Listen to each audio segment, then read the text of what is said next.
Alright, so in our rundown of amazing projects from 2018, I have assembled for you the ultimate nerdy game night, filled with all the hacks that you need to have an excellent time with all your friends. Starting us off is the Arduino Atari adapter. So basically this person, Dante, bought an old Atari controller to use with emulators, because what fun is an emulator if you want to have like the authentic controller?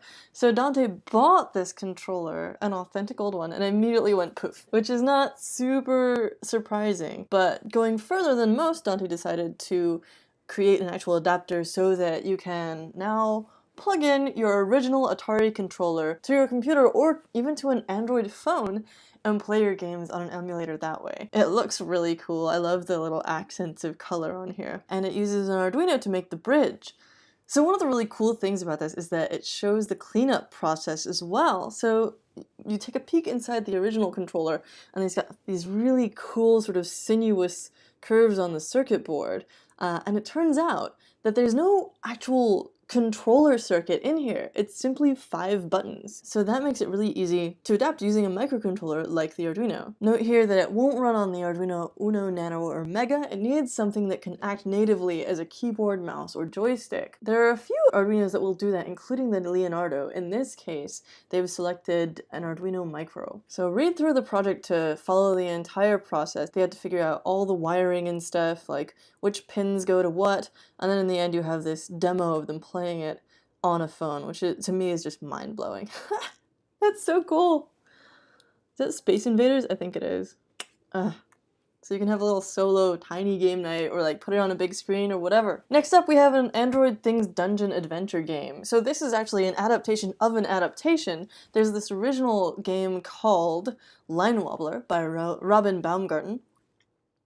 And it's been adapted to Arduino by someone else, and now these two makers have adapted it once again to Android Things. So it basically uses a doorstop as a joystick, and at the top of the doorstop there is, it's one of those ones that goes boing or whatever.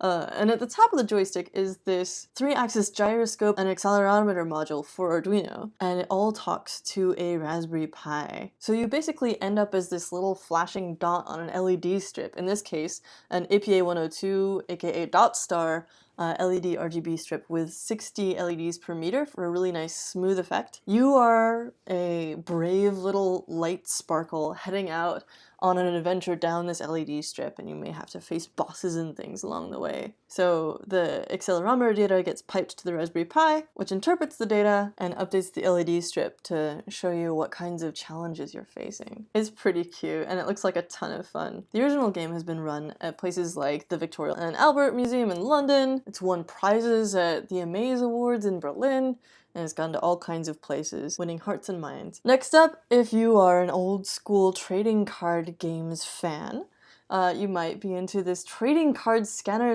/ organizer. You can use it to create a digital inventory of your collectible cards. What I love about this is that it uses a Lego armature for all the electronics, and they build this little automatic card stack advancer that sort of feeds the cards through from a stack to the reader using these little Lego tires hooked up to a continuously rotating servo with another tire on the top to make sure that only one card feeds through at a time. They also hacked together a weight system using an extra stack of cards on top to make sure that there was enough sort of pressure to force the card through each time. The cards get read by a Raspberry Pi, which interprets the top of the card, and that way you can organize all of your hundreds of magic cards without having to spend a bajillion hours on it. Plus you get a cool little project with tons of nerd points. Like, look at this. The author says that they decided to go with Lego because they're not great at woodworking, but this came out even cooler, honestly. It uses Python and AWS. Speaking of enclosures, this group actually did go the whole way with a custom wood enclosure for their smart bartender. If you're having a game night, you obviously need something to keep people's throats wet, and this is the perfect way to do it. So check out this beautiful project, which makes it really easy to build a Raspberry Pi powered smart little bartender, which, doesn't necessarily come with gossip or a kind ear, but it will get you sauced up, so, In its current form, it can take up to 6 ingredients, but you can easily modify it and provide new recipes over your phone. tons of cool tips here for working with 3D printing, wiring, and doing the woodworking part to produce a really gorgeous end product. Oh, look at that routing. Just stop. A really cool DIY VR rig here from 3 high school students in France who got really excited about the Oculus Rift. But they couldn't afford one, so they built one with the help of their math teacher who started a robotics club. The total cost comes to around $100. There's some 3D printing involved. Of course, I love it because look at the color. And it's totally open source, so it's very cool. They even got to talk to one of the Oculus engineers who encouraged them to open source everything that they did here, so very cool work, Maxime. Good luck with future iterations of your DIY VR. Finally, speaking of libations, if you really want to impress your friends, like, you know, smart bartenders are awesome, but they've also kind of been done.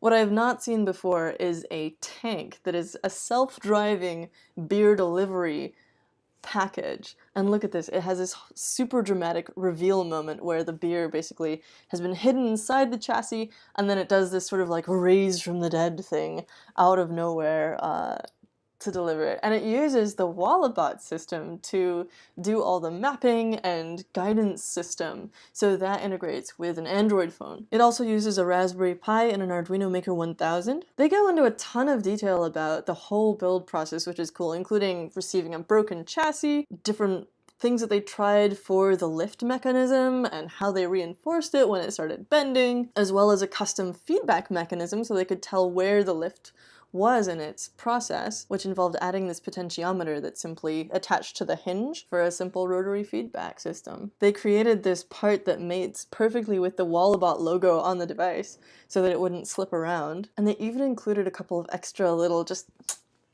perfect little final touches, including some hidden headlights. Like, look at this. It's like an old school sports car, I love it.